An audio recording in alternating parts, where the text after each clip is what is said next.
Hello everyone, this is your Amit sir, and I welcome you all in English class. Dear students, today we are going to start a very beautiful chapter from the diary of Anne Frank. This is the chapter of the book First Flight. In this chapter, we will experience some beautiful emotions of a teenager girl named Anne Frank. Students, now this is the time to introduce this beautiful girl Anne Frank. Analyze Mary Anne Frank, born on 1929 and died on 1945, had spent only 16 years on this earth. She was a German-Dutch girl and her culture was Jewish, means she was a Jewish girl, having the culture of German and Dutch. She is one of the most discussed girl because she was the victim of the Holocaust. Holocaust के बारे में आप लोग जानते होंगे, history में आप लोग पढ़ भी रहे होंगे. हिटलर एंड नाजीज ऑक्यूपेशन के बारे में.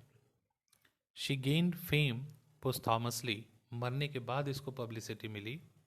पोस्थॉमसली मीन्स डेथ के बाद. शी गेन्ड फेम, उसको फेम मिला, फेमस मिला posthumously with the publication of the diary as a book in 1947. जब डायरी को 1947 में एक बुक के तौर पर पब्लिश किया गया, that time she got the fame. Originally the diary was written in Dutch language, and when it was published in 1947, the first edition was in the Dutch language, and the title was Het Actress. Het Actress. This is the title, Het Actress. And when it was published in English, the title was The Secret Annex. Students, this diary is the proven material, or you can say the proof of the Nazi occupation in the Netherlands during the World War II. World war the second के time पे Nazi occupation किस तरह से हुआ था Netherlands में, इसका एक ये बेस्ट सीन प्रेजेंट करता है. Because this diary is the collection of the memories of 2 years of this girl. Student, in this page you will be introduced with the diary.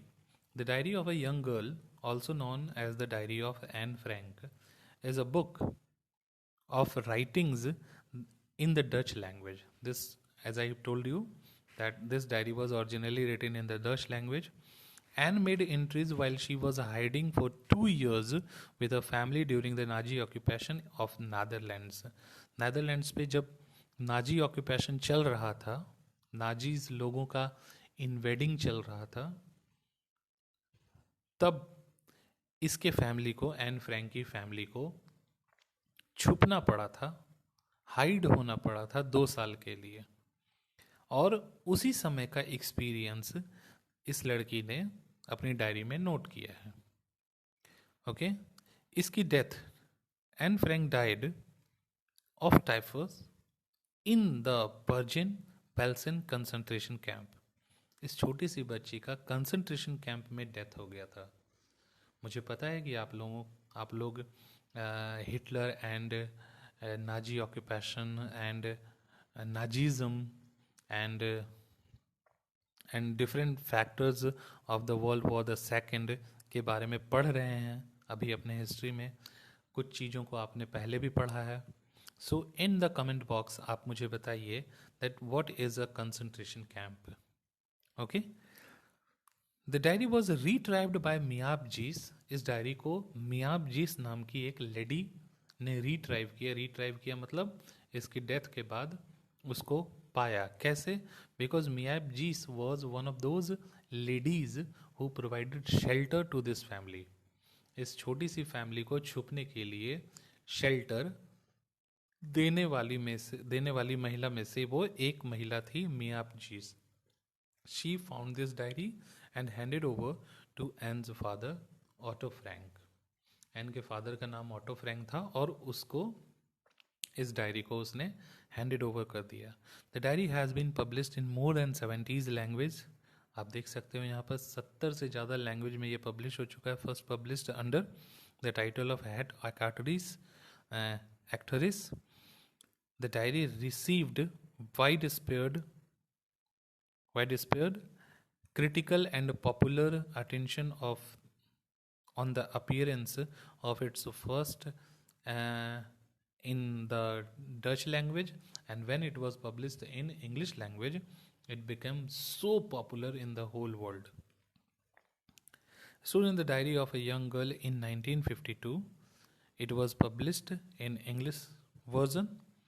Its popularity inspired a play also in 1995. Sorry 1955। 1955 में एक play जो है वो stage किया गया in England, और उस play को इसकी डायरी के प्लॉट के ऊपर स्टेज किया गया था। The book is include in civil list of top books of 20th century. ये जो बुक के रूप में जब पब्लिश हुआ the diary of a young girl, तो ये 20th सेंचुरी के फेमस बुक्स की कैटेगरी में जो है गिना जाता है।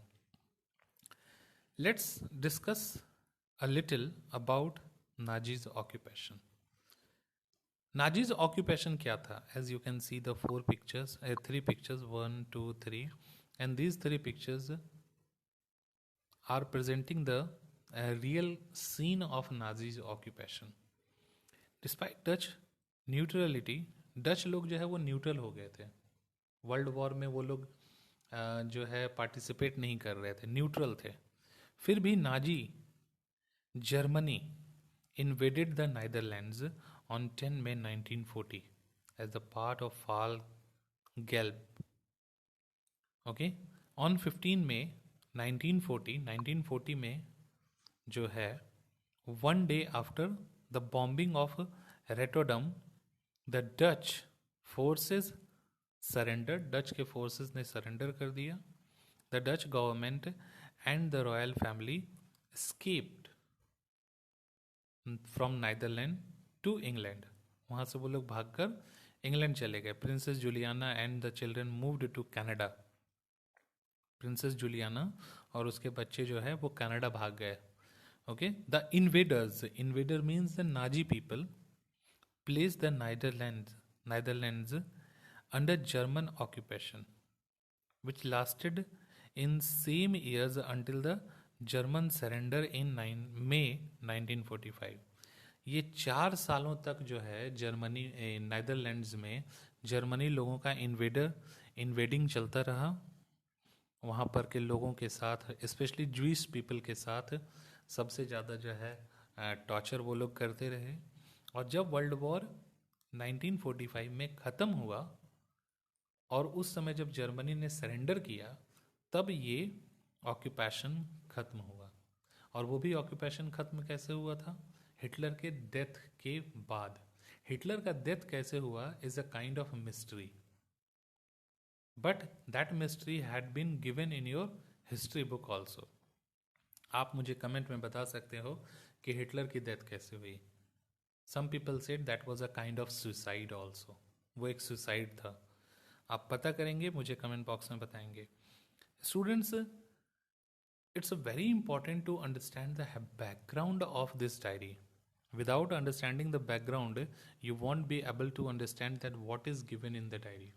Yes, diary is collection of this chapter is the collection of some light moments of the life of Anne Frank, but it's a very important that what is the setting of diary. This is must be understood. Okay, so students, I have given you some questions and you must put the answers of my questions in the comment box.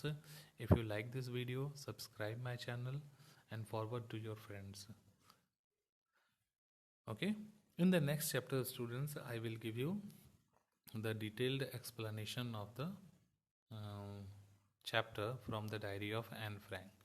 Till then, have a nice day, enjoy learning, goodbye.